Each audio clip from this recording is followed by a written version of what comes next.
reklame. Iako sloboda medija može biti ustavno zagarantirani saveznik, ima preciznu zakonsku definiciju i provedbu, ostvarenja slobode od strane novinara pitanje je osobnog izbora i etike. Da predstavnici vlade budu odgovorni, a glavni proces transparentan, moraju postojati učinkoviti putevi kroz masovne medije. Studij novinarskog zbog osnovan je 1987. godine kao interdisciplinarni studij organiziran na 3 fakulteta: Pravni fakultet, Ekonomski fakultet i Filološki fakultet. Pred krajem 80. godina studij novinarstva postao je dio Pravnog fakulteta kao interdisciplinarni studij, kako bi kasnije dobio jednak status kao zaseban studij, pravni studij, studij novinarstva i politički studij. Reforma na studiju novinarstva postepeno se odvijala. Uspostavljanje suradnje s nizozemskom organizacijom Presnoj, pokretanje projekta Ljetne novinarske škole 2001. godine kako bi se poboljšao studij novinarstva.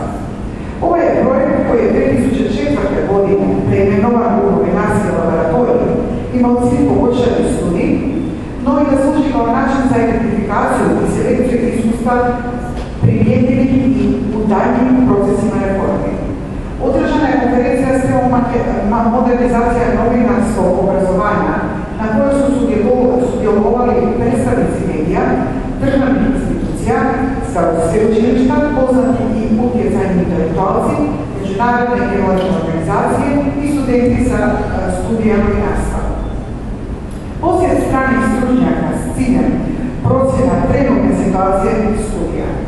Na Pravnom fakultetu boravilo je nekoliko urednika najutjecajnijih dnevnih novina i televizijskih kuća u Nizozemskoj i dekan novinarskog studija u Groningenu, koji je izradio iscrpne pismene preporuke, odnosno izveštaje o sastavu studija i za pravce poboljšanja i usavršavanja. 2003. godine formirana je komisija za uvođenje sustava bodovanja i promjene u nastavnom planu novinarskog studija. Komisija je intenzivno radila naredne 2 godine. Intenzivna suradnja s više stranih domaćih nevladnih organizacija koje se bave obrazovanjem novinara sa stranim sveučilištima, s domaćim i stranim medijama, novinarima iz prakse i stručnjacima. Osnova predloženih imena i dopuna je stalan nastavni plan i nastavni program studija novinarstva. Ono što je novo za studente novinarstva i novi način studiranja, mogućnost biranja smjera, odnosno specijalizaciju, novi opće obrazovni i stručni predmeti i svakako praktična nastava koja se izvodi na fakultetu i u medijama. Koncept studija podupren je 13 stupovima: osuvremenjeni i obogaćeni opće obrazovni sadržaj, s naglaskom na sadržaje koje su neophodni u procesima političkog i obrazovnog približavanja materijalne prema Europi i europske integracije, prava i sloboda čovjeka, sloboda izražavanja, etika, interkularni aspekti medije, itd., širi korpus stručnog znanja, znači brojni novi sadržaj i praktična pouka. Kod konceptiranja nastavnog plana prema ECTS-u koristili su se kriteriji koji su prilagođeni specifičnostima novinarskih studija, nove ciklusi studiranja prilagođenih Bolonjskoj deklaraciji. Prije 3 godina nosili su, znači, ova prva 3 godina oko 180 bodova. S obzirom da je potrebno unijeti 3 tipa sadržaja u te prve 3 godine, opće obrazovni, stručni i praktični, bilo je neophodno unijeti relativno brojne sadržaje. Drugi faktor je potreba za praktičnom nastavom, ali koja isto tako nosi bodove kako bi se potenciralo njeno značenje studentu. S obzirom na činjenicu da praktična nastava ne rezultira ispitom, broj predmeta i ispit do prve 3 godina ne prelazi prihvatljivu razinu opterećenja studenta. Oni studenti koji se odluče za 3-godišnji studij će imati opće obrazovni sadržaj, pravo, politika, ekonomija i sl. Stručne novinarske predmete i prikladnu praktičnu nastavu na samom fakultetu, ali i u medijama. 3-godišnji program je tako koncipiran da u slučaju da studenti prekine studij nakon 3. godine, dobit će zaokružen korpus općih, stručnih i praktičnih znanja koji će im omogućiti da se zaposle kao profesionalni novinari. Ako se odluče da produže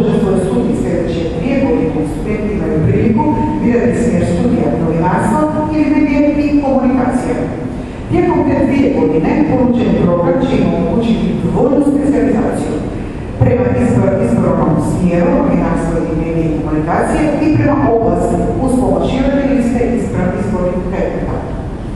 10. semestar je predviđen za praktičnu nastavu ovisno o mediju za koji se student opredviđeno.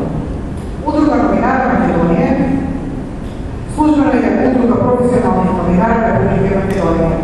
Osnovana je 17. veljače 1946. godine u Skopju kao Udruga profesionalnih novinara Narodne Republike Makedonije. Sadašnji predsjednik je Nasser Sormani, novinar sa Novina Vest. Misija UNM-a je zaštita informiranja i sloboda novinarske profesije.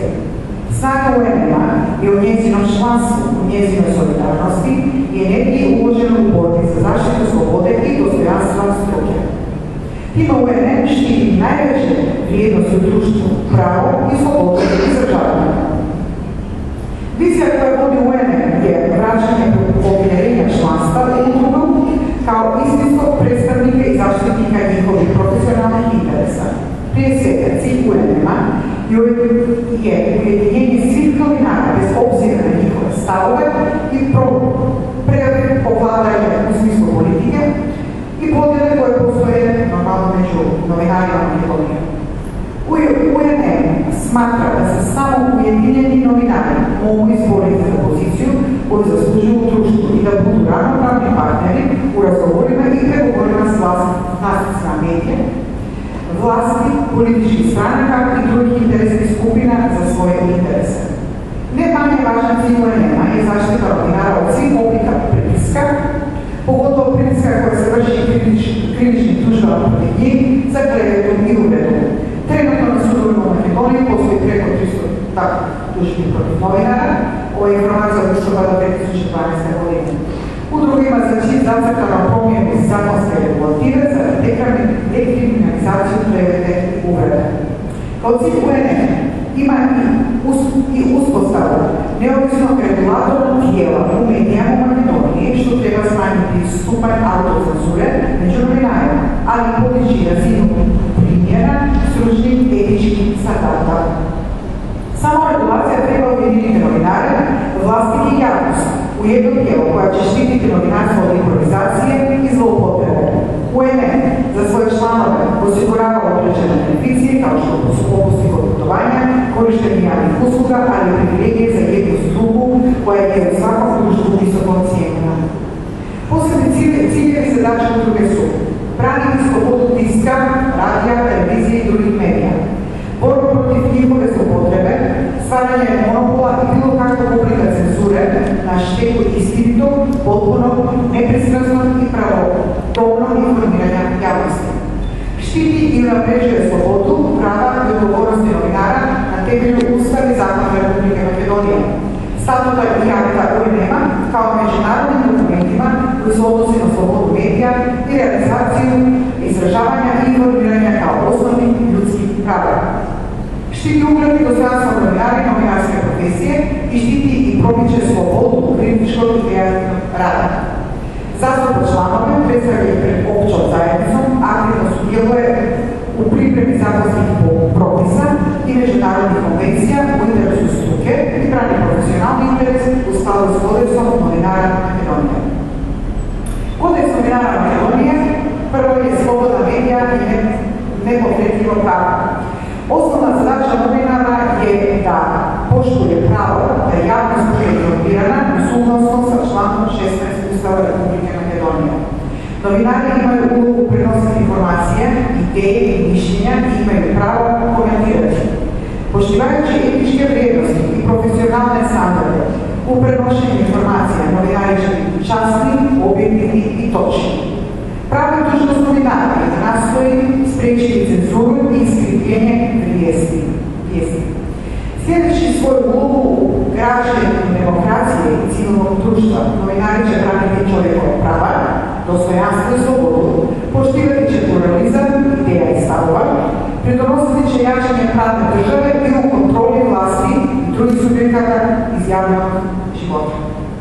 Novinari koji rade u skladu s ovim kodeksom uživaju podršku svoje medijske kuće i svoje profesionalne organizacije. U skladu sa zakonima Republike Makedonije, novinari će prihvatiti sud u odnosu na profesiju samo od svojih kolega i biti će dva političkog i drugog utjecaja. Za poštivanje principa kodeksa doprinese Savjet časti udruge novinara Makedonije. Novinar ima pravo na slobodni pristup do svih izvora informiranja koji su od javnog interesa.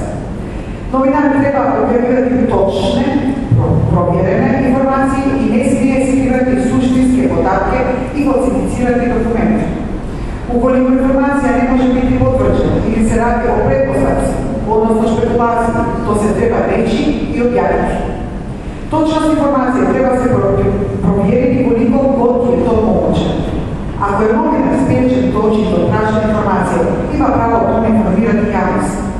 Novinar će naznačiti izvor informacije, no ako izvor želi postati anoniman, novinar će ga zaštititi. Novinar će poštivati zakon o državi, a neće objaviti ili sakriti ništa što se protivi javnom interesu. Novinar ne smije koristiti mediji za objavljivanje ili prikrivanje informacija kako bi stekao osobitu korist. Mito, korupcija i izluđivanje nespojivi su sa novinarskom strukom. Ne smije se dozvoliti da reklamiranje i drugi komercijalni motivi utječu na slobodu informiranja. Novinar će poštivati privatnost osobe, osim kad se to protivi javnom interesu. Novinar je dužan poštivati osobnu bolu i žalost, način informiranja u slučaju nesreće, elementarnih nepogoda, radova, obiteljskih tragedija, bolesti, sudskih postupaka, mora biti oslobođen senzacionalizama. Novinar ne smije intervjuirati i fotografirati djecu mlađe od 16 godina bez suglasnosti roditelja i staratelja, osim ako to nije u skladu s pravima djeteta. Isto se odnosi na osobe s posebnim potrebama koje nisu u stanju svjesno razlučivati. Novinar ne smije svjesno sastavljati niti prerađivati informacije koje ugrožuju ljudska prava na slobodu, ne smije govoriti jezikom mržnje i ne smije poticati na nasilje. Novinar se mora pridržavati opće prihvaćenih društvenih standarda, pristojnosti i poštivati etničke, kulturne i religijske razlike u Makedoniji. Plagijatorstvo je neprihvatljivo, čitati se ne smije koristiti bez da se naglasi izvor ili autor. Novinar treba napraviti razliku između činjenicu i mišljenja, između vijesti i komentara. Izvještavanje o političkim procesima, naročito o izborima, treba biti nepristrasno i izbalansirano. Novinar mora osigurati profesionalnu distancu od političkih subjekata. Novinar mora njegovati kulturu govora i etiku. Neprimjerna komunikacija sa javnošću je nespojiva sa novinarskom strukom. Novinar će čuvati ugled i dostojanstvo svoje struke, poticat će zajedničku solidarnost i različitost stavova. Novinar ima pravo odbiti zadatak ukoliko se protivi s principima ovog kodeksa. Za euroatlanske integracijske procese, točnije za integraciju Republike Makedonije u NATO, uključuje se uloga medija u formiranju javnog mišljenja, uključuje se javno mišljenje u cijeloj zemlji preko utjecaja socioloških sondaža u politički život i politički odnos građana za ovo pitanje. Sadržajnost područja odnosa s javnošću za potrebu približavanja Makedonije u NATO-u se trebaju temeljiti na ustavno-pravnim zakonskim odredbama u vezi sa pravom i potrebom za transparentnost i dostupnost pravovremenih, potpunih, preciznih i stalnih informacija koje razjašnjavaju razvoj aktivnosti Vlade Republike Makedonije, odnosno aktivnosti Ministarstva obrane, Ministarstva unutrašnjih poslova za ovo pitanje, koje su u interesu građana, što se ujedno može tretirati kao državni interes. U tom kontekstu se preko medija mogu objasniti ciljevi međunarodne suradnje i aktivnosti Vlade Republike Makedonije za učlanjivanje Republike Makedonije u NATO. Medijska politika za afirmaciju euroatlanskih integracijskih procesa je važan posrednik među državnim institucijama i javnosti, zato što predstavlja značajni instrument za komunikaciju, gradnju poverenja ili nepoverenja, za događaja i za približavanje Makedonije prema NATO-u. Utjecaj medija na afirmaciju integracijskih procesa za približavanje Makedonije prema NATO-u ipak treba ostati u domeni slobodnog i nezavisnog informiranja. Takav odnos medije treba značiti i implementaciju Ohridskog Rangovog dogovora za političke promjene ili potrebe reformu političke političkom, ekonomskom i sigurnosnom sustavu o kojima građani žele biti informirani. Kvaliteta informiranja o eurointegracijskim procesima u Makedoniji se povećava. Novinari imaju proaktivnu ulogu i dosta informiraju o politici i reformi ključnima za pristup Makedonije EU. Makedonija ima velik broj elektronskih i tiskanih medija u usporedbi s brojem stanovnika. Prema zadnjem objavljenom registru elektronskih medija 3.11.2014. godine, Makedonija ima ukupno 64 televizijskih i 79 radio stanica koje su službeno registrirane. Makedonija je jedna od mnogih zemalja čiji se građani bore za demokraciju, protiv mjere za kontrolu medija i limitiranje slobode izražavanja i za slobodnu pristup informacijama. Makedonija ima značajan napredak prema ostvarenju kriterija Europske unije kako bi učvrstila vladanje i postigla kriterije potrebne za dobivanje statusa zemlje Europske unije. Hvala.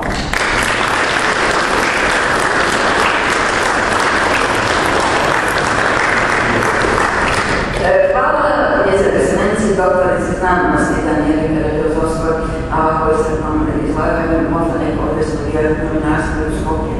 U naše vrijeme se odlazilo iz Zagreba u Skopje i nekako.